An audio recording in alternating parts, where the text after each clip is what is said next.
Záhadných okolností zomrel iba 17-ročný študent strednej školy z Pliešoviec pri Krupine. Jeho mŕtve telo našli dnes ráno v zamknutom pohostinstve. O jeho posledných hodinách života nikto nič nevie. Polícia hľadá svedkov, ktorí ho videli.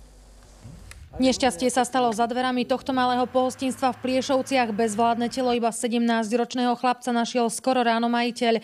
Dvere boli zamknuté, v noci zatvorili ako po iné bežné dni. Mária tam údajne večer nevideli, nevedia tak, čo tam chlapec po záverečnej robil. Krčma bola zavretá už skôr, to neviem, ako sa tam proste on zrazu ocitol. Objavili sa informácie o nočnom žúre, chýbajú však svedkovia. Mário žil v obci s bratom, dvojčaťom, sestrou a matkou. Nešťastné ženy prišli na miesto hneď, ako sa to ráno dozvedeli. Polícia teraz hľadá svedkov. Objasniť musia posledné hodiny chlapcovho života. V noci nepočul som tu žiadne nejaké, že by to boli nejaké ruchy. Nič sa nedialo. Obhliadajúci lekár nenašiel na tele žiadne stopy cudzieho zavinenia. Príčina smrti ale známa nie je. Telo previezli na súdnu pitvu, tá odhalí aj prípadné požitie alkoholu. Aj to sa všetko zistí pitvou, viete, presne.